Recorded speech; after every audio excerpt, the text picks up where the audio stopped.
All right, so hello and welcome everyone. And what's up? It's your girl Chantel Stewart once again. I'm going to get into talking about the dynamic from my experience of the father and son relationship. Okay, so this is just my experience. I'm just, an outsider looking in. I do a lot of mediating between my son and his father, and this has been going on for a very long time. When my son was younger, he was more so under me. He was more so of under my guidance, my mentorship. He still is till this day, but as he got older and started to step into his manhood, um, of course, he began to move more so towards his dad. So I found, there would be this constant running back and forth with my son between me and his dad. And, you know, when I caught on to it, I began to pay attention a little more to their relationship because I told myself I was going to stay out of it, because sometimes I like to intervene and say things and suggest things. And, dad is a very proud man, so he really doesn't like too much advice. So, um, there's the biggest thing in their relationship is the communication.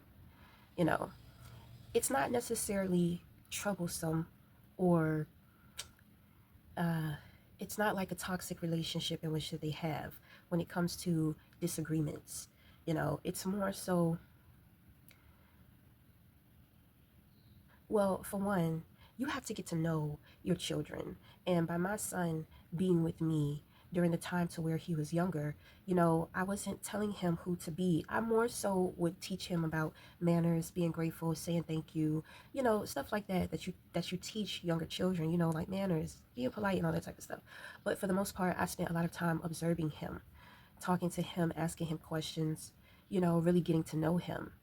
And it hasn't always been that way. There were years, times within my life to where I was still trying to figure out things and get things together and straight for myself, but it came down to me having to make a choice of what was more important, working and trying to pursue certain things or being there for my son.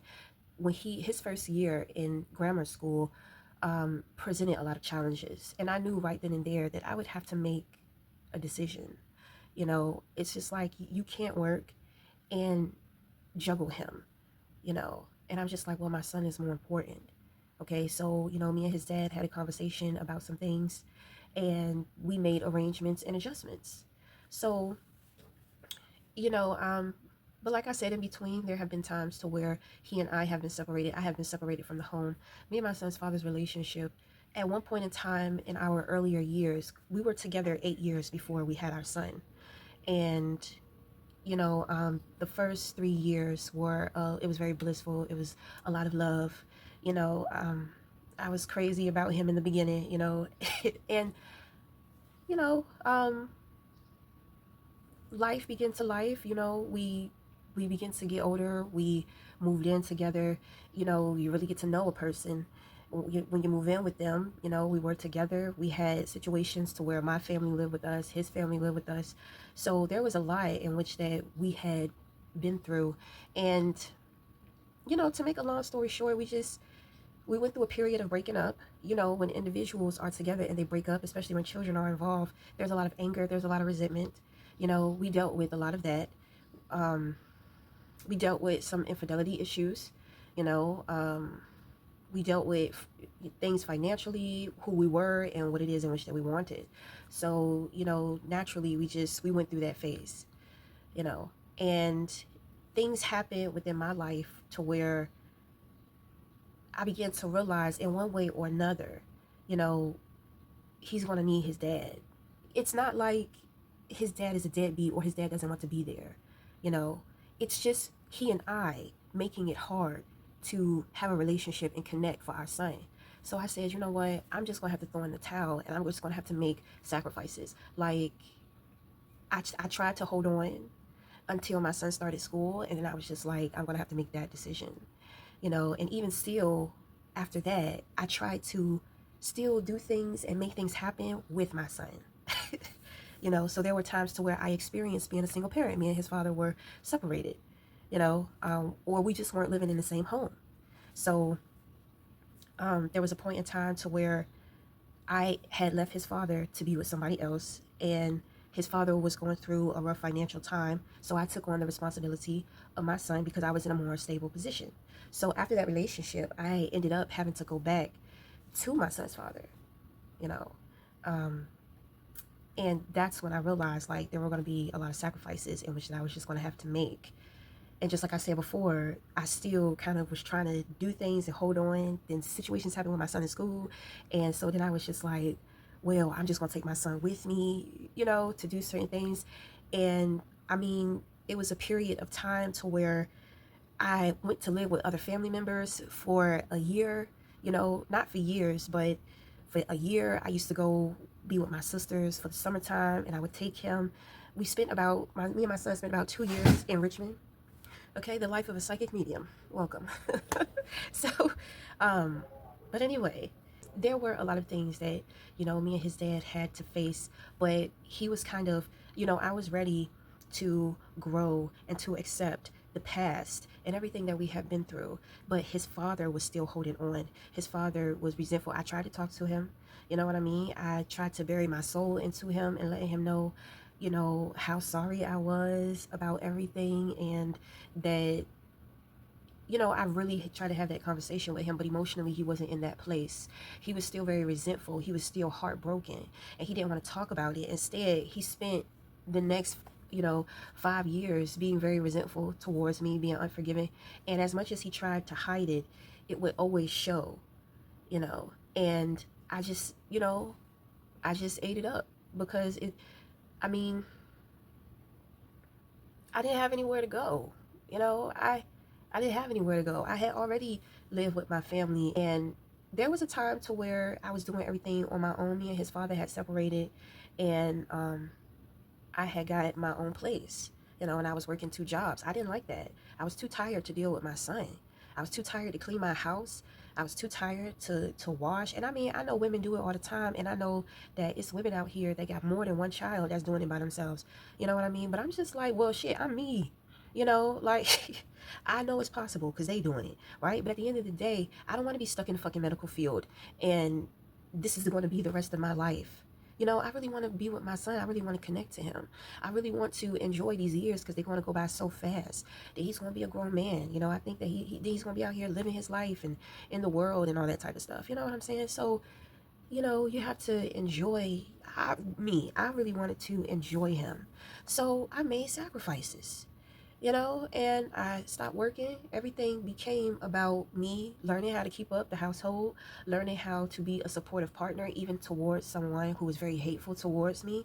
Like this is when I tell women, don't be afraid to let a man build you, because a man can build you into something strong. You're not going to get it all from daddy. You understand what I'm saying? Like, at the end of the day, dad is a man, right? So if there are other men that are going to be in your life, and there are going to be men that you fall in love with, don't be afraid to learn from them. Even if, they don't have to be intentionally trying to teach you, but they will teach you. So it's kind of like, don't be afraid to learn what you need to learn to be able to grow and become strong, because masculinity is worldly. Like, just as a woman in general, there are things working against you. You know what I mean? Let's just say very challenging.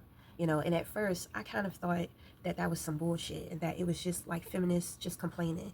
But in all actuality, I came to find that to be very true, not just in my own experiences, but also listening and talking to other women as well as men who see the same thing. So, and then on top of that, if you are a feminine woman, which means that you think feminine, oh, the world gonna eat your ass up. You know what I mean? If you don't learn how to boss up. So, it's beneficial, because sometimes masculinity can be a challenge to deal with, because masculinity is like war. That's the warrior. Those are the protectors. You know what I mean? So, and even a woman has masculinity.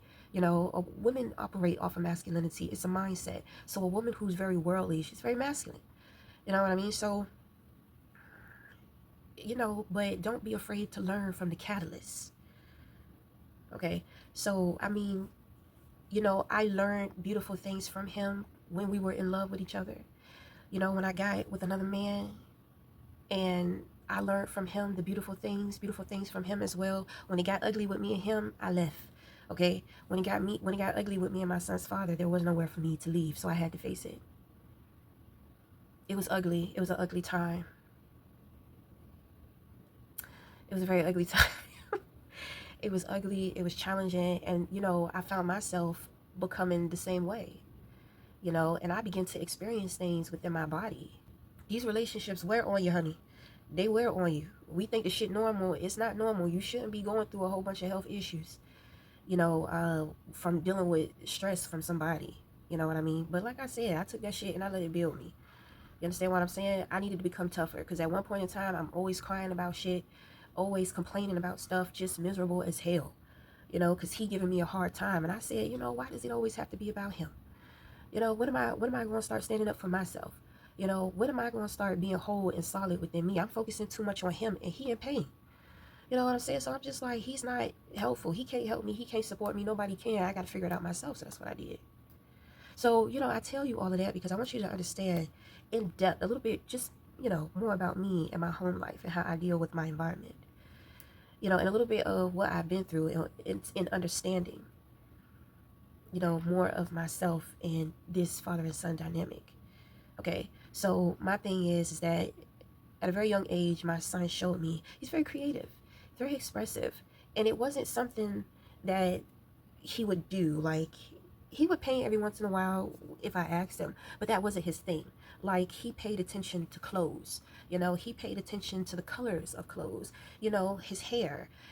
So I picked up early that he was very creative. So of course, with him being in the majority of my care when I finally got it together, you know, um, I started to follow his lead in his creativity, because this is also teaching him individuality. Because at the age in which that he was at, he wasn't looking at what the other kids are wearing or what they got going on. You know what I mean? He's worried about what he likes, seeing the things that he likes and things in which that he wants. So I'm just like, yes. So I began practicing and mentoring him and just teaching him how to be for himself, how to be authentic, how to be original. Even though somebody doesn't like this, it doesn't matter what somebody else likes. What do you like? What feels good to you? You know what I mean? Like, how do you want to express yourself? Then we got into self-love and self-care, and we've been going at it ever since. Okay, and then he begins to pull away from me, and now he's more so a dad, right? So with him connecting more to dad, I find myself the times to where he's connecting solely to dad. He's up under dad all the time. Okay, I notice he's not brushing his teeth, he's not washing his face, like he knows that with me, dental care is very important. He struggles with acne, so it's just like, well, you don't want all the acne on your face, take care of your face, wash your face, and um, there are certain things that are changing that, that I see whenever he connects with dad. He likes to be a little more stylish, so that's a plus. So I'm just like, okay, they laugh together and just really having a good time, just bonding. But then there are times that come to where they bump heads. And when they begin to bump heads, that's when my son more so begins to lean more towards me. And I had talked with his dad. His dad really doesn't understand me. He doesn't get into the things that I get into. And sometimes it's hard with trying to get him to perceive the things in which that I do. He's a smart man. He's an intelligent man. He's just a little stubborn. You know what I mean? So you could be right about something and he knows that you're right about something, but he'll still block it out or whatever. He doesn't communicate very well. There are times to where he's an excellent communicator, but it's kind of like when it comes to deep situations or matters of the heart, he has a little bit of a hard time. He's not an emotional guy, but he's very sincere. People who are sincere, they feel very deeply, to the point to where it's almost numbing. So you can't overwhelm someone too much with issues of the heart or sentiment or substance in depth. You can't just overload them, because you could send them into a very depressed state, a very sad state. So, but of course, so whenever I talk to his dad, I have to be very balanced. Okay. So I'll go to him and I told him, I'm just like, y'all be connected. But every time y'all go through y'all disconnect, he come back to me, he's mentally exhausted. He's emotionally unstable and insecure. And I have to spend so much time with cleaning him up. Like this is a sign of when he's connecting to you, it's mental and emotional neglect. Like you guys start off very well, and then it's just like he becomes dissipated and he comes towards me. And so, of course, dad is not trying to hear that because dad doesn't understand what I'm saying. So I'm just like, okay, he's not going to get it. So this is something in which that I can expect. You see, I don't do too much crying. I don't do too much nagging and telling the motherfucker, I'm going to tell you once. And if I see you can't catch on, honey, I'm moving the hell on, okay? Because I can't, when you know people, like you can't convince that man of nothing. He know everything. So it's just like, all right, well, I done spoke my piece. So let me take care of baby boy. Now I have to accept that this is something in which that's going to be consistent for me. So this is when I say that I am the glue of their relationship, because my son, he feels deeply. I believe his dad does too, but because his dad is sincere, his dad knows how to kind of push away and block out and set his emotional boundaries. Baby boy doesn't, and I don't think that dad knows how to teach him that. So in learning from their dynamic, I get to see what's going on with both of them. And I can see how to, what son needs, and then I want to say what dad needs, but it's not too much I can do for dad, okay?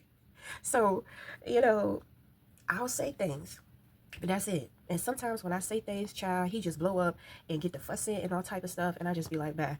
So, and I go tend to baby boy, right?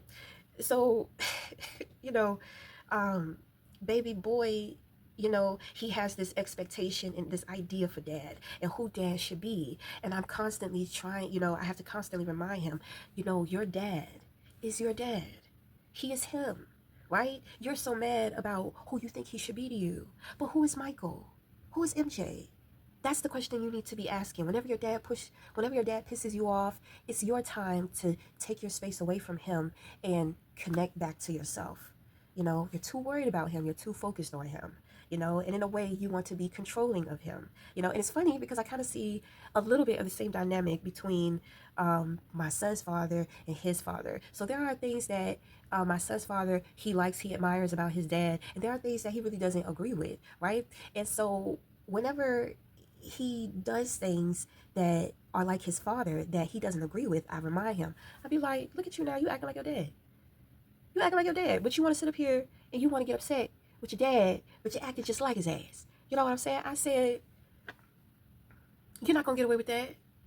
And I said, maybe you need to stop being so hard. Maybe you need to stop being so hard on your dad, but it's not about that. It's about the acceptance.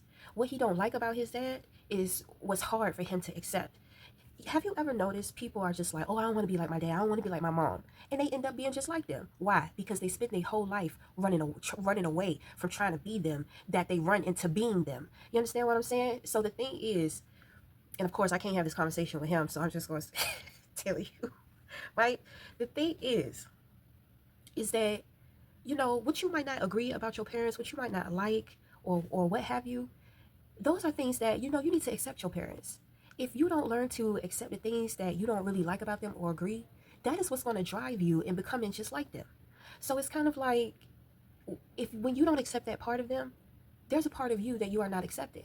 And so you act that out. You act from that place. You're behaving in that way, right? My son's father behaving like his dad, but he doesn't like when his dad behaves that way. So it's just like, well, look in the mirror because you're doing the same thing, right? So it's like you have to learn. He has to learn how to accept the things that he doesn't really agree with his father, because those things are a part of him. You're not going to escape. You were made, like your DNA, your human DNA, is of your mom and your dad. So it's kind of like you're never going to escape them. You are them. You were created from them. Rather you appreciate that or rather you like that or not. There are parts of them that are in you, and then you grew up with them. They were your first catalyst in your childhood. They set the root. You're never going to escape that. So it's kind of like if you don't learn how to accept it and accept certain things about yourself, then you're going to have a hard time with accepting you, accepting, and then accepting everybody else. You know, accepting certain things about everybody else. Because my thing is, once you can, because if he was to learn to accept it, right, then he could go about changing it. You understand what I'm saying? Because when we don't want to accept it, it's kind of like we're being resentful, you know, because that's a judgment that we're passing on someone else. And so it's a negative thing. Oh, I don't like that. You know what I mean? So you don't like it, but you do it. So what? What, are you a little more entitled to doing it? What, you can do something that somebody else can't? You understand what I'm saying? So it's kind of like, hey, just, just pump the brakes. When we're dealing with family though, it's a little bit deeper. You know what I mean? Because you are like your peoples in some way until you begin to evolve spiritually, you know. And you may not be a spirited person. Spirituality is individuality. So when you begin to grow more into the individual, that's when you begin to detach and evolve from those generational patterns, behaviors, and cycles. If your parents were very worldly, which means that they follow the world, then it's kind of like, I mean, you're going to be in that same pattern too. You understand what I'm saying? If you grew up with two parents who are individuals, you being an individual, you're growing into that same pattern too. So if you wanted to break that pattern, then you would jump into the world. You understand what I'm saying? So it's kind of like,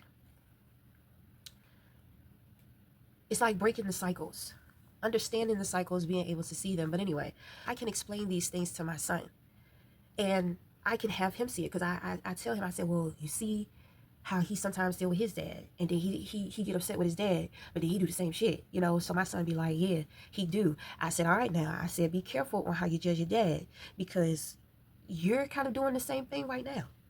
You know what I mean?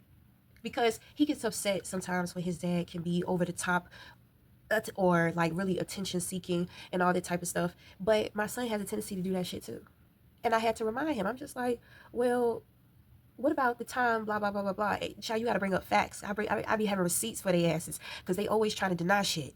Sometimes I be having to put stuff on camera, so I could be like, what you say? So, oh my goodness. Oh my goodness. So, but my son, he receives that from me, and I really appreciate that. Because when I bring things to his attention, he'd be like, oh, yeah, you're right.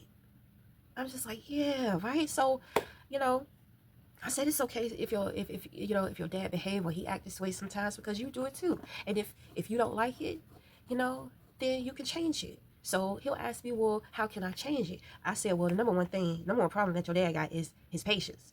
You know what I'm saying? And his patience gets thin when he's not taking care of himself, right? Which means that's why he and our son disconnect, and his son come over. Our son comes over to me because he's exhausted, but that's letting me know that his dad is exhausted too. And his dad doesn't really have the mental or emotional stability right now. He's a little imbalanced to deal with baby boy.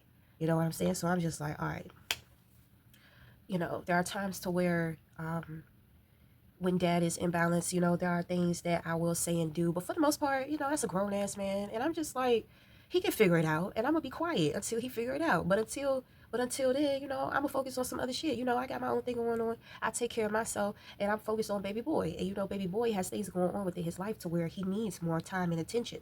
He's needing some help. He's needing more support. So I mean, that's me. Sometimes my son, he becomes a little resentful of his dad, because he wants his dad to accept his sensitivity to the things that he's sensitive to. And what I've noticed with dad, it's about how our son reacts or responds to him that will get his attention in the way in which our son wants it. But for the majority of the part, dad is kind of like, I'm not worried about your sensitivity. And that's a way of helping, I guess, to build him, to help build his skin to be a little tougher. You understand what I'm saying? Because if he can take a rejection from his dad, and his dad is one of his favorite people, then whenever he has to deal with anybody else or anything else in the world, he'll be able to learn how to deal with those rejections too. You know? So, I mean, and I explained all of these things to him. I explain all these things to him. You know what I mean? Like, he'll figure it out. He'll get to know. He hasn't had any adult experiences. He's still a kid, still a child. So, you know, but I encourage my son Like his sensitivity is beautiful and it's actually a superpower. And I help him to realize in all the ways that his sensitivity is a superpower. And I also help to remind him of how to use that power in a way to where it can help him to become strong. And of course, this takes practice. This takes practice, honey. He's not gonna learn all this stuff overnight, but you know, um, there are a lot of misunderstandings. Some dad can misunderstand. Sometimes what our son is trying to say. Our son is, some people you have to read between the lines. Our son already kind of struggles with communication and just kind of like his speech in general. Then on top of that, dealing with dealing with that. So um, dealing with having to read in between the lines, which means that he's not always clear. He's somewhat of a poet. People that you have to read in between the lines, they're poets. That's what my imagination, when I meet when I meet people like that, you know. So, dad is very logical. Dad is very academic. So, dad can be straight no chaser, Dad is a tough cookie and he's smart, so if you got something to say, go ahead, say what you got to say, get to the point, get it out. You know what I mean? Like, what are you trying to say? What are you trying to put into words? That's that's their constant struggle that I hear in their conversations. You know what I'm saying? So, um, but for the most part, I do stay out of it. But there are times to where things kind of explode, like when baby boy, because baby boy deals with depression. He deals with functional depression, sometimes. And of course, I'm trying to teach him how to take care of himself instead of getting him on prescriptions. You know what I'm saying? um, and my methods have worked. It's just he's just not consistent, because whenever he connects with his dad, dad is the fun one. You understand what I'm saying? I make shit easy. I make shit very, very easy. And I do that on purpose because I know my son's father. I know him very well. And I said he's going to have issues with his son. His son is going to grow up with dad issues if, because my son, I mean, he came out the womb. He's a man's man. Like, when he was a baby, whenever a man spoke in a room, he's just like, you know what I mean? He's always been attracted to masculinity. He's always been attracted to men, like big dudes and muscles and all this type of stuff. So it's like, men with loud voices. Sometimes, my son tells me things and I go back to his dad and I talk to him, and I have to kind of give him a different perspective because sometimes he's being unreasonable. You know what I'm saying? And whenever he's unreasonable, it's definitely good to stay out of his way, but it's times to where I got to get in his ass. It's for real. It's just like there are times to where I really have to come outside of myself. It's like I have to bring out the beast. He hates the beast. He hates it. He hates. I flip the fuck off, like I just go aloof. You know what I'm saying? And the only time I do that is when he's being very inconsiderate towards his son, because sometimes he has a tendency to do that. But I explain to my son, I say, look, this is why it's important for you to be loving on yourself and you to be full of yourself, because you see what he going through, you see how he acting. This is what happens when you're not taking care of yourself. So this is why you need to be taking care of yourself. You know what I mean? You don't like him being unreasonable. I don't like that shit neither, right? But he's going through things right now, and you can't do nothing for him. You can't help him right now until he asks for it, until he want it. But until the meantime, he's gonna cause problems. Leave him alone. Let him figure it out, and you just continue to just focus on you. But when he start, if he start trying to get scary, you know, it gets scary up in here, you know. And the thing is that I really don't even have to do that much, as like I haven't behaved like that in years. At one point in time, I was acting batshit crazy. I'm not proud of the things in which that I used to do. So, I'm not going to talk about them, but I was very rude. I was very like disrespectful towards him. I would embarrass him and humiliate him myself as well in public and all type of stuff. Like grocery store, house, everywhere. So, there are times though to where I still have to let that person out, you know. And I'm gonna tell you, this is when I talk about, you know, a woman's wrath and a woman's chaos. Because sometimes a man can just be in such a dark place and he does not belong there. And you have to shine the light so fucking bright on his ass to wake him the fuck up. Cause I'm trying to tell you, it works. And I get so upset, you know, like after everything calms down, you know, I reach out to him and I'm just like, I really hate having to be that person because you deserve so much more than that. You don't deserve for somebody to talk to you like that. You don't deserve for somebody to disrespect you and do all of that stuff. You know what I'm saying? To you. You don't deserve that type of abuse. You know, like you make me feel like I got to be that person. I got to do it. He just looked at me because it's just like, yeah, I need it. Yeah, I know you do. I be healing the fuck out of his mind. Because when I tell the truth and when I go the fuck off, it ain't shit he can do or say. And, you know, that's one good thing about being with a smart man. Because they listen. They'll listen to what you say. They're not just going to go off and try to get physical. You understand what I'm saying? But yeah, you know, so my thing is, I want to share this too. At one point in time, you know, my son's father, he was going through a period in time within his life to where he was questioning so much about himself. And, you know, I constantly told him, you need to be you. Don't worry about what nobody else say. Don't worry about what nobody else thinks. Just be you. Because he was getting into a lot of situations to where he was feeling like the bad guy.